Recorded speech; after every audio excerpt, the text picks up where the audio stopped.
करते थे, और मैं यहाँ के कलेक्टर महोदय को, यहाँ के एसएसपी, डीएसपी, एसपी, कमिश्नर को, यहाँ के टीआई को, यहाँ के थानेदारों को बहुत बहुत साधु। रतवाड़ा की मेरी जितनी माताओं ने अपने अपने घरों में आए हुए मेहमानों की जो सेवा करी है वो खाली नहीं जाए, वो आपको रंग लाकर दिखाएगी और उसकी एक आनंदता आपके जीवन में।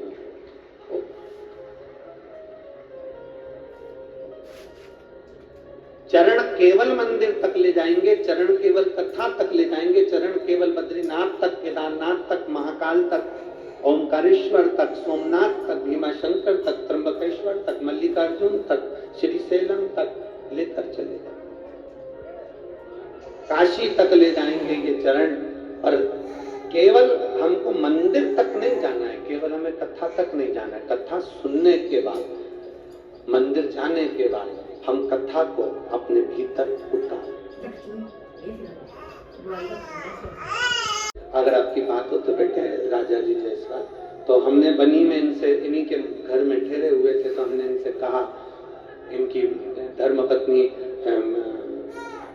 बहू को भी हमने, बेटी को भी कहा और इनको भी कहा कि तुम भले जजमान हो, पर 7 दिन की कथा में से एक दिन ऐसा निकालना कि जितने लोग पंडाल में सोते हैं उनके साथ तुम भी पंडाल में जाकर सोना, तो कथा का लाभ क्या होता है तुम्हें मालूम है। और ये कथा के छठे दिन रात्रि को, जिसको हम शिवरात्रि कहते हैं, उसमें अपने पंडाल में दरी बिछाकर पूरे दोनों बच्चों के साथ धर्मपत्नी ये सब पंडाल में भारी कीर्तन करते हुए, शिव कीर्तन करते हुए। भक्ति क्या होती है? एक भरोसा, एक दृढ़ता, एक विश्वास। और जितने लोग आस्था चैनल पर कथा सुन रहे हैं, जितने फेसबुक यूट्यूब पर कथा सुन रहे हैं, जितने इस पंडाल में बैठकर कथा सुन रहे हैं, 7 दिन की कथा में छठी जो रात्रि होती है उसको हम शिवरात्रि कहते हैं। 5 दिन की कथा में चौथी जो रात्रि होती है हम उसको शिवरात्रि कहते हैं। और वो शिवरात्रि साधारण नहीं होती है, उस शिवरात्रि के दिन, छठे दिन की रात्रि शिवरात्रि कहलाती है। और 7वें दिन की सुबह की कथा आप सुनकर, जब झोली पसार कर देवादिदेव महादेव से श्री शिवाय नमस्तुभ्यं हम कहकर जो मांगते हो, मेरा बाबा तुम्हारी झोली वो भर कर भी देता है।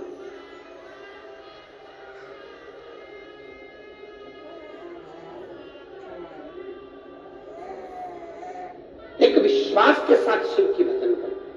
चरण और आचरण में अंतर हो जाता है। चरण केवल मंदिर तक लेकर जाएंगे, चरण केवल कथा तक लेकर जाएंगे, चरण केवल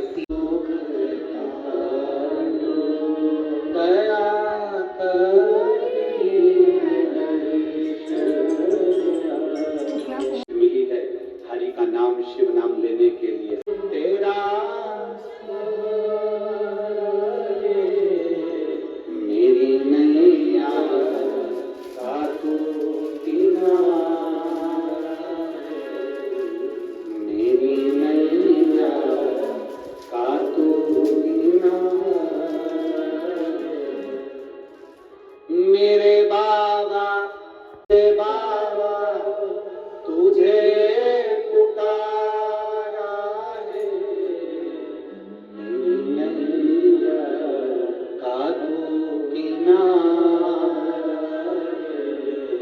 मेरी नैया का तू किनारा। कुछ हमको सुधरना, थोड़ा सा सुधरने का भाव अपने भीतर लाना। झगड़ा किसी से भी हो, लड़ाई किसी से भी हो, कितना भी किसी से विवाद हो, हमें बात बंद नहीं करना, हमें बातें बंद नहीं करना।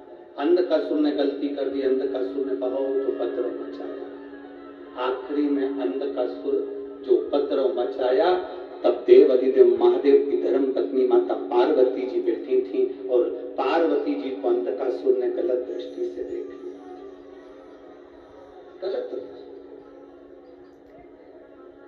गलत दृष्टि से जब माता पार्वती को देखा तो क्रोध आ गया शंकर भगवान को। उन्होंने काल भैरव को प्रकट कर दिया। भैरव ने जाकर अंधकासुर का संहार किया। बेटा तो अंधकासुर मर गए, प्राण छूट गए। भगवान भोलेनाथ जी से कहा करो सब कुछ देना पर अहंकार सब देना, अहंकार मत। लंकापति रावण की सोने की लंका थी, लंकापति रावण की सोने की लंका थी। पूत नाती बेटा इतने थे पूछो ही। कोई दिया जलाने वाला नहीं बच्चा, केवल अहंकार में। और पहले भी कहा है अहंकार में 3 गए, धन वैभव वंश। ना मानो तो देख लो रावण कौरव और कंस, ये तीनों अहंकार में चले गए। धन गया, वैभव गया, वंश गया, रावण गया, कौरव गया, कंस गया, ये अहम में चले गए। अभिमत्ता, अहंकार। तुम्हारे भीतर ये अभिमान मत आन देना कि मैंने ये कथा कराया, या मैंने ये कराया, मैंने पानी पिलाया, या मैंने भंडारा कराया, या मैंने बहुत सारे स्टॉल लगाए, मैंने कोल्ड ड्रिंक पिलाई, मैंने लोगों को बिस्कुट खिलाया, मैंने कुरकुरा। ना, देने वाला कौन था? जम के बोलो जरा, देव अधिदेव। खिलाने वाला कौन? महादेव। हमें तो बाबा ने निमित्त बनाया है कि बाबा ने हमको दिया और हमने अपने हाथों से कुछ अच्छा किया। ये उसकी कृपा थी जो अच्छा करने के लिए हमको छाट कर रखा।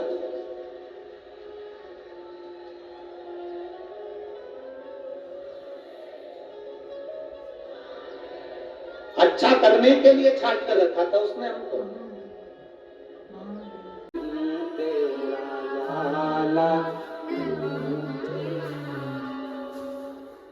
वो संबंध, वो संबंध।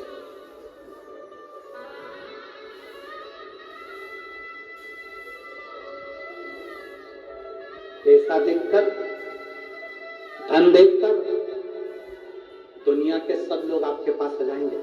जो तुम्हारा रिश्तेदार नहीं वो भी तुम्हारे रिश्तेदार बन जाएंगे। पैसा देखकर, धन देखकर सारे रिश्तेदार तुम्हारे हो जाएंगे, गांव के लोग तुम्हारे हो जाएंगे, परिवार के लोग तुम्हारे हो जाएंगे। और जिस दिन उतना है इसके सिवा कुछ नहीं।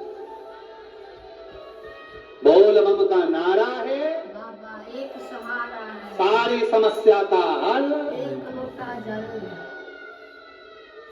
वो अपना धन देखकर दुनिया आपकी हो जाएगी, संपदा देखकर दुनिया आपकी हो जाएगी, वैभव देखकर दुनिया आपकी हो जाएगी।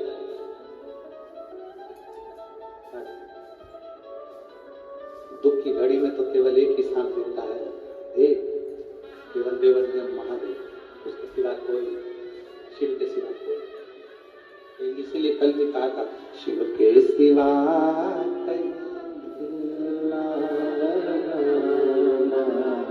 भोले के सिवा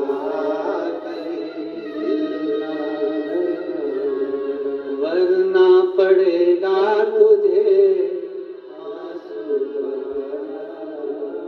वरना पड़ेगा तुझे।